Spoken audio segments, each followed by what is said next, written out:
sudah belajar menjadi anak yang mandiri, kita belajar tentang cara tahu anak yang mandiri itu seperti apa. Nah, sekarang selanjutnya kita akan membicarakan tentang musyawarah di halaman 65. Kita bisa mengambil keputusan secara mandiri, yaitu dengan cara bermusyawarah. Nah, di sini sama nih, di dalam kegiatan pramuka itu salah satunya yang pertama kemarin yang tadi kita sudah bilang bisa menjadi anak yang mandiri, dan kedua dengan pramuka kita bisa melatih musyawarah antara teman atau antara kelompok yang lain.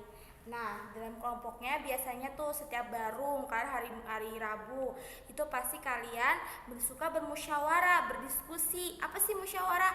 Musyawarah itu berdiskusi dengan temannya. Misalkan ustazahnya bilang diskusi tentang barang bawaan yang besok akan dibawa, peralatan yang besok akan dibawa, tuh mereka akan berdiskusi, teman kalian berdiskusi, barung merah berdiskusi apa barang bawaan yang akan dibawa.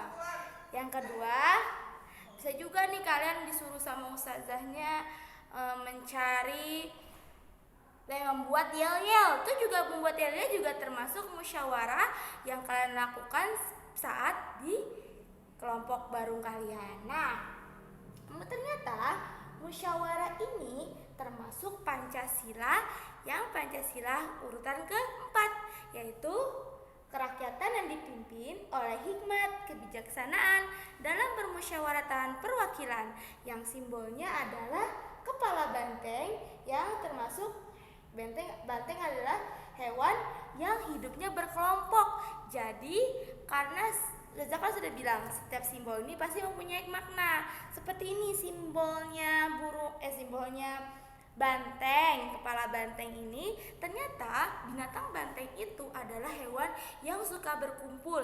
Ternyata jadi melambangkan manusia yang suka berkumpul, bermusyawarah, berdiskusi, membicarakan suatu hal.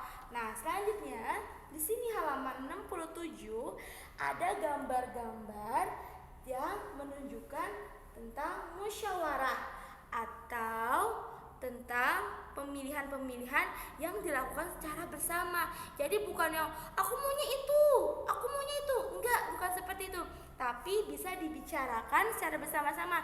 Gimana ya baiknya ya, gimana ketua kelas yang bagus ya, kita pilih bareng-bareng. Nah, itu yang namanya musyawarah. Kita voting ya, kita pilih ya mana paling banyak yang milih yang milih teman kalian. Misalkan yang milih Hiba jadi ketua kelas, siapa? Itu memilih itu termasuk adalah kegiatan musyawarah. Nah, di sini ada kebiasaan-kebiasaan yang sesuai dengan sila keempat. Yang pertama, mereka sedang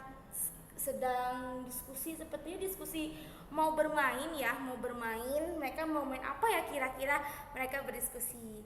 Di sini di kelas juga kira-kira mereka berdiskusi tentang memberikan pendapat atau bermusyawarah tentang apa. Di sini juga lagi pemilihan ketua RT. Tuh, pemilihan ketua RT juga termasuk musyawarah, termasuk demokrasi, termasuk kegiatan yang tentang sila keempat ini, pemilihan bersama-sama. Dan ini juga ternyata di sebuah keluarga itu pun juga bisa kita musyawarah. Ini ada ibu, ayah, adik, kakak. Jadi bukan hanya teman saja, bukan sama teman, bukan sesama orang dewasa, tapi tetap anak-anak pun juga bisa ikut musyawarah. Nih, misalkan mereka lagi menentukan makan apa hari ini atau tamasya kemana nanti kita liburannya, itu juga kita bisa dilakukan saat bersama keluarga-keluarga kalian. Nah, sekarang di paling bawah kalian kerjakan, jelaskan apa yang dimaksud dengan musyawarah.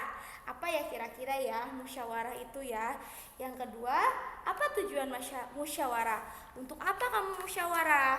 Yang ketiga, sebutkan bunyi sila Pancasila yang tentang musyawarah. Apa ya? Sebutkan 2 kegiatan yang bisa kamu lakukan di rumah. Jadi kegiatannya apa yang kamu lakukan di rumah kalau kamu lagi musyawarah ini, musyawarah di rumah kamu itu seperti apa contohnya? Yang kelima, simbol sila Pancasila yang terkait dengan kegiatan musyawarah. Simbolnya apa ya? Kalau tadi kan bunyinya, bunyi silanya. Yang ini simbolnya seperti apa, gambarnya seperti apa. Oke, kerjakan. Selanjutnya nih ada lagi. Jika teman berbeda pendapat ketika berdiskusi, kamu gimana menurut kamu jika ada teman berbeda pendapat ketika berdiskusi? Menurut kamu seperti apa? Oke?